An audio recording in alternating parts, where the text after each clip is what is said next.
언제나 필승! 네, 반갑습니다. 필승입니다. 이번엔 분석해드릴 기업은 아르셀로미탈입니다. 전세계 1등의 철강 기업이고요.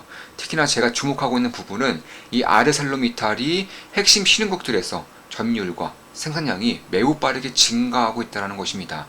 실제로 인도에서는 향후 3년간, 과거 5년부터 향후 3년간 철강에 대한 생산량이 2배 이상 증가할 것이고요.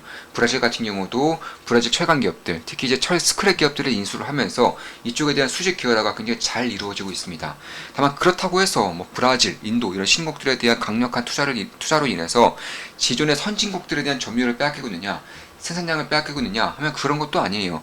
이제 아직까지도 인도의 그 아르셀로미탈이라는 기업이 미국에서도 점유율이 무려 40%예요. 그 뒤를 이어서 뭐 유코, USTL, SLD, CLF 이런 기업들이 있는데 일단 40% 점유율을 가지고 있는 기업이 바로 아르셀로미탈입니다. 미국에서 리쇼어링이 이루어지고 있는 미국에서 말이죠. 인도 같은 경우는 말할 것도 없죠. 이미 뭐 뭄바이라던가 혹은 다랍이라던가 이런 식의 뭐 인구 수만 수천만 명이 되는 곳에 재개발을 하고 있는 것이기 때문에 아르셀로미탈 같은 경우는 전 세계 1등 기업이고요. 특히 그럼 이 아르셀로미탈이 어떤 국가의 기업이냐 하면은 사실 두 개의 기업이 합병이 되면서 만들어진 기업입니다. 바로 룩셈부르크의 아르셀로 그리고 인도의 미탈이라는 기업이고 실제로 아르셀로미탈의 CEO 같은 경우 대표 회장 같은 경우도 인도인이에요. 인도인 이름이 미탈입니다. 그래서 그런 것들을 봤을 때에도 그리고 아르셀로미탈이 인도의 그런 성장성, 인도의 재개발, 인도의 인프라 투자에 있어서는 가장 크게 수혜를 받을 수밖에 없는 기업 중에 하나라는 점이고 그 외에도 미국에서도 여전히 점유율이 1등이라는 점이고 브라질에서도 굉장히 빠르게 점유율이 늘어나고 있다는 점 전 세계 1위의 최강사라는 점에서 앞으로 펼쳐질 중국 외의 대규모 인프라 투자에 대해서는 꽤나 큰 수혜를 받을 수밖에 없다는 점에 대해서도 저는 주목을 하고 있는 그런 부분입니다. 그리고 인도에서 어느 정도의 그런 철강에 대한 수요 혹은 인프라 투자에 대한 그런 수요가 증가하고 있냐면 일단 인도 같은 경우는 GDP에서 대략 한 4%, 3-4% 정도를 지금까지는 인프라 투자에 쓰고 있었습니다. 뭐 별로 안 되죠. 거의 하찮은 수준이라고 보시면 되겠습니다. 그에 반해서 뭐 중국 같은 경우는 지금까지 최소 15에서 40%가량을 인프라 투자에 쓰고 있었고요. 근데 인도가 최근에 발표가 있었죠. 중국 정도로 인프라 투자에 대한 그런 잠재 성과라던가 그 중국 정도로 인프라 투자에 대한 그런 GDP에 대한 점유율 이런 것들을 늘리겠다고 밝히고 있는 만큼 그리고 인도가 지금까지 예를 들어서 1년에 1,000만 원의 인프라 투자를 했다면은 이제는 3,000만 원 이상의 인프라 투자를 진행하겠다는 것이고 실제로 인도는 매년 6% 이상 성장하는 국가이기 때문에 사실 그런 것들을 봤을 때에도 인도 같은 경우는 향후 인프라 투자에 있어서만큼은 타의 추정을 불허하는 그런 슈퍼 사이클이 부닥치고 있는 것이 아닌가 이렇게 보고 있습니다.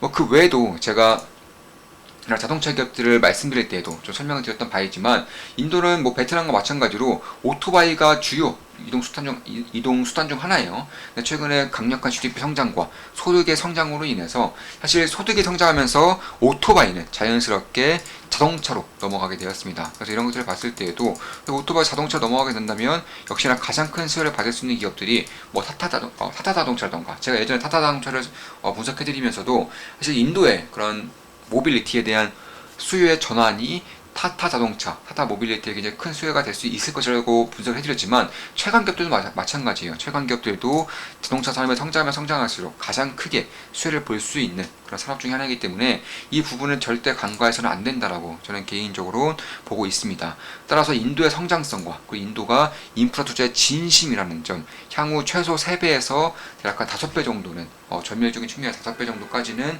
충분히 인도의 GDP 성장이 이루어질 수 있다는 점, 그뿐만이 아니죠. 사실 인도의 그런 인도인들의 그런 삶이 조금 더 풍요로워지면서 뭐 자동차에 대한 수요라던가 각종 부대 시설에 대한 수요 혹은 인도 같은 경우도 미국과 마찬가지로 이제 전 세계 공장을 짓기 위해서 매우 고군분투하고 있죠. 뭐 애플이 대표적이고요.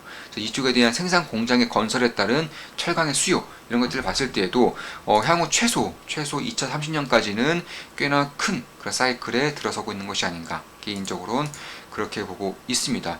이미 그도 그럴 것이 인도에서 생산되는 철강의 생산량이 이미 중국 다음으로 2위예요. 2위. 그러니까 중국은 결국 내수 기업들이 중국의 소비량을 책임지고 있기 때문에 중국을 제외하고 본다면 인도가 그리고 압도적인 1위라는 것인데, 여기서 아르셀로미탈 같은 경우가 가장 큰 수혜를 받을 수밖에 없다. 왜냐하면 그 출발지 자체가 인도 기업이기 때문에 그런 것이고, 대표회장도 인도인입니다. 그래서 그런 것들을 봤을 때 결국 뭐 뭄바이라던가 뉴델리 혹은 각종 이제 재개발 구역이라던가 이런 것들만 보더라도 아르셀로미탈이 가져갈 수 있는 그런 성장의 폭이 향후 최소 향후 한 8년 정도는 꽤나 강하게 벌어질 수밖에 없겠다. 개인적으로 그렇게 보고 있습니다. 그뿐만이 아니죠. 미국에서도 점유율 40%를 가지고 있음에도 불구하고 여전히 전기료에 대한 투자를 지속적으로 진행하고 있어요. 실제로 최근에 미국의 텍사스주에 있는 HBI에 대한 공장을 설립을 한 것이고, 수소 관련된 기업들, 수소 쪽에서도 그런 투자를 전혀 놓지 않고 있습니다. 그래서 그런 부분들을 봤을 때 지금 가장 단기적으로 봤을 때도 그렇고요, 장기적으로 봤을 때도 그렇고, 아르셀로미탈 같은 경우는 결국 핵심 신흥국들의 그런 인프라 투자를 가장 크게 수혜를 받을 수밖에 없지 않은가 이렇게 보고 있는 것이고, 그 외에도 인도에서조차 신재생 에너지 관련해서 결국 재생에너지를 통해서 에너지를 구축하겠다라는 그런 계획을 발표한 것이고, 실제로 2024년부터 해상풍력이라든가 태양광 단지에 대한 에너지를 끌어쓰겠다는 것을 이미 완료를 한 상태예요. 따라서 내년부터는 이쪽에 대한 에너지 생산에 대해서도 사실 ESG에 어긋나지 않느냐, 친환경에 어긋나지 않느냐, 이런 최강기업들이 가져갈 수밖에 없는 우려감에 대해서도 꽤나 자유로울 수밖에 없는 그런 기업이라는 점에서 저는 주목을 하고 있는 것은 사실이에요. 사실 그도 그럴 것이, 저는 예전부터 인프라 투자에 대해서는 꽤나 좀 강조를 드린 부분이 있고, 이제 올해부터 본격적으로 시작이 되고 있는 만큼 이쪽에 대한 관심을 꾸준히 가져야 되겠다 이렇게 보고 있는 것입니다. 그 외에도 사실 오늘이라던가 최근에 우리 멤버분들 간에 나눈 대화에 대해서도 좀 보여드리면 7월 18일 글입니다.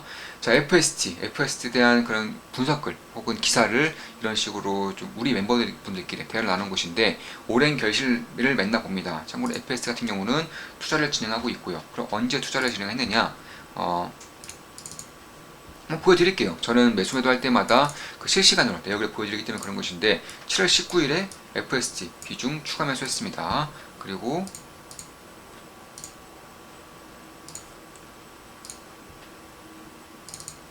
7월 18일에 처음으로 매수했고요. 그러니까 7월 18일에 첫 매수하고 7월 19일에 비중을 실어서 매수를 추가 매수한 것이고, FS 저항라인에 닿았습니다. 중요한 순간입니다. 이런 식의 글도 적어드렸죠. 저항라인에 닿았다. 언제? 오전 9시 5분에 말씀드린 것이고, 자, 7월 18일이면 이날이죠. 이날. 네, 이날 여기 아래 꼬리에서 그리고 저항라인 단위 후에 얘가 저항라인을 돌파하면서 추가 매수까지 진행한 것이고, 지금은 꽤나 큰 수익을 내고 있어요. 비중도 실을 만큼 실었고 수익이 꽤나 단기간에 올라오고 있는 것은 맞습니다. 그 전에 우리 멤버분들끼리도 이런 식의 대화가 나눴던 것이고, EUV와 관련된 장비는 없다고 보시면 됩니다. 다른 반도체 장비들과는 비교도 안 되는 장벽이 세워질 가능성이 큽니다. 기회 봐서 영상으로 분석해 드리겠습니다. 참고로 EUV와 관련된 장비 생산 기업들 시총이 기본 10조부터 시작합니다. 그 이후에 제가 우리 멤버분들께 이제 FS에 대한 분석에 대한 그런 질문을 받았었고, 제가 이에 따라서 영상으로 좀 말씀을 드리겠다 이런 식으로 설명드렸고, 이게 그 영상이죠. 제가 어제 찍어드린 영상입니다. 어제 26,000원대에서 말씀드렸고, 오늘은 4.5%의 주가 상승이 있으면서 28,600원대까지 올라온 상태입니다. 자, 드디어 한국에서도 반도체 EUV 핵심 기업이 탄생하였습니다. 반도체 탑픽 지금부터 실적 폭발합니다. FST 이렇게 말씀을 드렸었고, 그 이후에도 꾸준히 FST에 대해서는 투자를 진행하고 있는 것이고, 이런 식으로 좀 말씀을 드리는 그런 부분들이 있습니다. 자, 이것으로 방송 마치겠습니다. FST는 당연히 크게 수익 중이기 때문에 가져가는 것이고, 이제 아르셀로미탈 같은 이제 대규모 인프라 투자 관련된 기업들에 대해서도 주목을 할 부분이 분명히 있겠다. 특히 최근에 비료 혹은 농산물에 대해서도 투자를 진행하고 있으면서 역시나 수익을 내고 있죠. 절대 제 모든 영상은 매수매도 추천 리딩 아닌 거 다들 알고 계시죠? 참고하시면 되겠습니다. 자, 이것으로 방송 마치겠습니다. 필요성 구독, 알림 설정, 좋아요는 돈이 됩니다. 좋은 모습, 좋은 기분석으로 찾아뵙겠습니다. 필승이었습니다.